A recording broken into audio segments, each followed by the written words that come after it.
और संत सियाराम बाबा का नर्मदा नदी किनारे भट्टियान आश्रम के सामने अंतिम संस्कार किया गया। उन्हें सेवादार और साधु संतों ने मुखाग्नि दी। मुख्यमंत्री डॉक्टर मोहन यादव भी अंतिम संस्कार में शामिल हुए। सीएम डॉक्टर मोहन यादव ने उनको श्रद्धांजलि अर्पित की।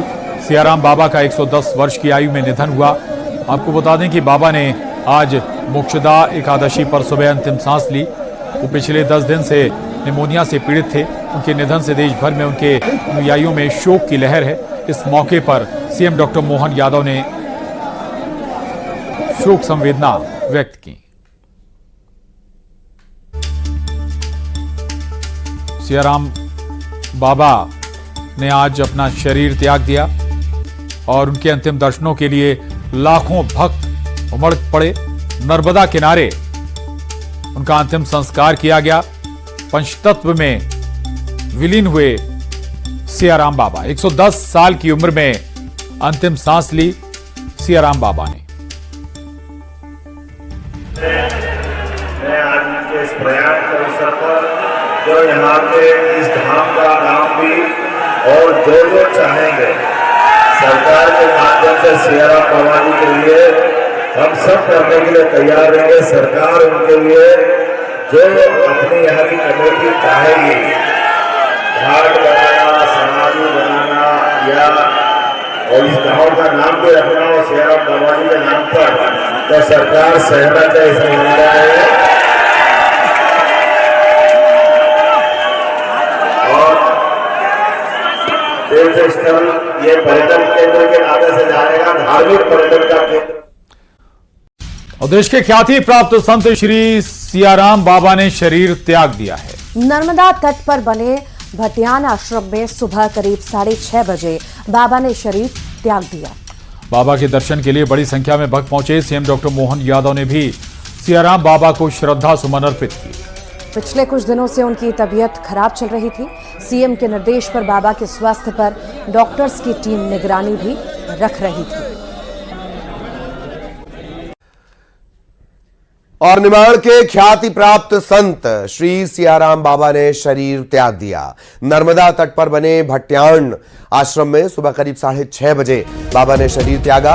इससे पहले कल भी इस तरह की खबरें आई, लेकिन उनके सेवादारों की तरफ से बताया गया, जानकारी ये दी गई, सोशल मीडिया पर ये जानकारी साझा की गई कि नहीं ये मात्र अफवाह है। लेकिन आज सुबह 6:30 बजे ये दुखद खबर आई। बाबा के दर्शन के लिए बड़ी संख्या में भक्त पहुंच रहे हैं। मुख्यमंत्री डॉक्टर मोहन यादव भी बाबा के दर्शन के लिए आएंगे।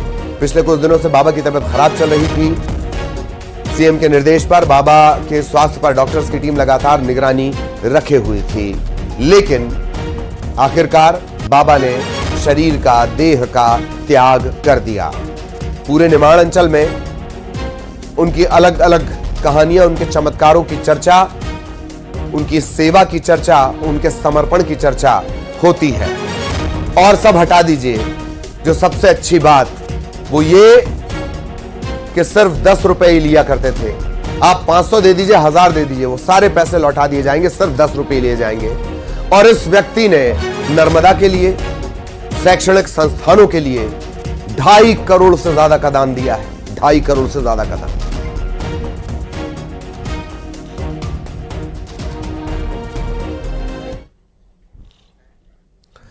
खबर अंबिकापुर से, जहां तेज रफ्तार कार ने एक महिला को टक्कर मार दी। सड़क पर यह महिला पैदल चल रही थी, पैदल संभवतः सड़क पार कर रही थी और उसी दौरान एक तेज रफ्तार। निमाड़ के खरगोन में मां नर्मदा नदी के पावन तट पर तेली भट्टियान आश्रम में रहने वाले एक लंगोटधारी और 10 रुपए वाले बाबा के नाम से देश भर में प्रख्यात संत सियाराम बाबा सिर्फ एक नाम नहीं है, बल्कि देश के लाखों करोड़ों लोगों को सही राह दिखाने वाले प्रेरणा स्रोत हैं। दुनिया में ऐसे संत विरले ही मिलते हैं, लेकिन बुधवार का दिन बाबा को चाहने वाले भक्तों के लिए पहाड़ टूटने समान रहा। प्रातःकाल 6:10 पर बाबा ने इस दुनिया को अलविदा कह दिया और परमात्मा में विलीन हो गए। लेकिन कहते हैं ना कि शरीर नश्वर है, आत्मा अमर है। ठीक उसी प्रकार बाबा ने देह तो त्याग दी, लेकिन उनके विचार, लोगों के साथ बिताए हुए वो पल अमर हो गए, जो सदियों तक कहानी किस्सों में जीवित रहेंगे। दरअसल साल 1930 में गुजरात के काठियावाड़ में एक किसान परिवार में जन्मे सियाराम बाबा ने हमेशा एक लंगोट में रहकर पूरी दुनिया को यह संदेश दिया कि पैसे के पीछे मत भागो, सब यही धरा रह जाएगा। भक्ति भाव में जियोगे तो पुण्य की प्राप्ति होगी। बाबा ने अपने पूरे जीवन में कभी कुछ नहीं खरीदा। दर्शन के लिए आने वाले दानवीरों ने बाबा को बंगला, महंगी कार, लाखों रुपए दान देना चाहा, पर उन्होंने कभी किसी से 10 रुपए से ज्यादा नहीं लिए और इसीलिए बाबा पूरे देश में प्रसिद्ध हैं। सेवादार राजेश बिरला और संतोष पटेल बताते हैं कि सियाराम बाबा को कोई लाख रुपए भी देता है तो वह सिर्फ 10 रुपए लेकर बाकी रुपए वापस लौटा देते हैं। बाबा के पास दान में जो राशि एकत्रित होती है वह भी उनके पास नहीं रखते हैं, मंदिरों और जरूरतमंदों को दान कर देते हैं। तीली भट्यान आश्रम जहां बाबा रहते हैं वो महेश्वर जल विद्युत परियोजना बनने से डूब क्षेत्र में आ गया। सरकार ने उन्हें करीब 1 करोड़ रुपए का मुआवजा दिया, लेकिन बाबा ने उस मुआवजे की राशि को भी अपने पास नहीं रखा। नांगलवाड़ी स्थित श्री भिलट देव मंदिर में निर्माण के लिए दान कर दी। इसी प्रकार बाबा ने 50 लाख रुपए की राशि जाम गेट स्थित माता पार्वती मंदिर निर्माण के लिए भी दान की है। आपको बता दें कि बाबा जीवन भर 10-10 रुपए लेकर एकत्रित करते हैं और यह दान राशि जरूरतमंदों, मंदिरों को दान करते हैं। नर्मदा परिक्रमा वासियों के लिए भी बाबा ने अन्नकूट शुरू किया है, जहां परिक्रमा वासियों को रहने के लिए सुविधा उपलब्ध है, खाने के लिए भोजन दिया जाता है। खास बात यह है कि परिक्रमा वासियों को चाय बाबा स्वयं अपने हाथों से बनाकर पिलाते थे। आश्रम में उनके दर्शन करने आने वाले सैकड़ों लोगों को स्वयं अपने हाथों से प्रसाद देते थे। बाबा ने कभी किसी से छुआछूत या भेदभाव की भावना नहीं रखी। उनके लिए मनुष्य और पशु पक्षी सहित वन्य जीव सब एक समान रहते थे।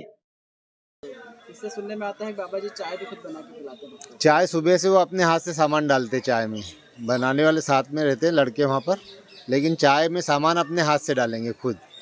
लोकल 18 के लिए खरगोन से दीपक पांडे की रिपोर्ट।